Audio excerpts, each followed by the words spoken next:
এই সাইকোলজি তোমার মাথা ঘুরিয়ে দেবে, তুমি পুরোপুরি কনফিউজ হয়ে যাবে যে এটাও হতে পারে। এই যে ছবিটা দেখছো, ছবিটাতে একটা অসঙ্গতি আছে, পুরো ফ্যামিলি পারফেক্ট, তারপরেও কিছু একটা মিসিং, তাই না? হ্যাঁ, ঠিক ধরেছো, ভদ্রলোকের দাঁত নেই। কিন্তু তুমি খেয়াল করলে না, শুধু ভদ্রলোকের দাঁত নেই তেমনটা নয়, ভদ্র মহিলার একটা আইব্রু নেই। খেয়াল করনি কেন বলো তো? কারণ আমরা যখন কোনো মানুষকে দেখি তখন সে কিভাবে হাসছে সেটাতে ফোকাস করি। প্রত্যেকেই হাসছিল।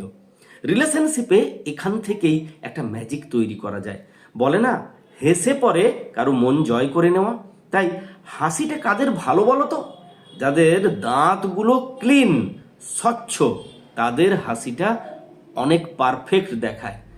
দাঁত গজদন্ত হতে পারে, এবড়ো খেবড়ো হতে পারে, কিন্তু সেই দাঁতগুলো যদি ক্লিন থাকে তাহলে আসল ম্যাজিকটা তৈরি হয়। এই জন্য আমি প্রত্যেককে বলি দাঁতগুলোকে ক্লিন রাখবে, আর তুমি বাড়িতে বসেই দাঁতগুলোকে ক্লিন রাখতে পারবে। আমি প্রত্যেককে সাজেস্ট করব, এটা কোনো ব্র্যান্ড প্রমোশন নয়, কোলগেট আমাকে কোনো দিনেই কোনো কিছু প্রমোট করার জন্য দেবে না। আমি পার্সোনাল ইউজ করি, তুমিও ইউজ করতে পারো। কোলগেট ভিজিবল হোয়াইট পার্পল, তুমি ব্যবহার করে দেখো, ম্যাজিক দেখতে পাবে 1 সপ্তাহ পরেই। আজকের দাঁতের ছবি তুলবে, মানে যেদিন তুমি ব্যবহার করতে শুরু করবে সেদিনের ছবি, আর 7 দিনের পরের ছবি বা আয়নাতে দেখবে, তুমি পার্থক্যটা দেখতে পাবে। আমি অলরেডি এটা ব্যবহার করছি। এর আগে শুধু যে নর্মাল ভিজিবল হোয়াইট ছিল সেটা ব্যবহার করতাম, আমি দেখলাম ওটার চাইতেও এটা বেশ ভালো।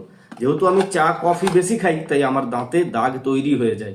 বেশ কিছুদিন আমি প্লেন কোলগেট ব্যবহার করছিলাম এবং আমার দাঁতে হলদে দাগ পড়ছিল প্রচুর পরিমাণে। এটা ব্যবহার করতে শুরু করলাম, সব আবার গায়েব। ভালো থাকো, ভালোবাসায় থাকো, প্রত্যেকটি মানুষের সঙ্গে থাকো, ভিজিবল হোয়াইট পার্পল ব্যবহার করতে থাকো। Best of luck.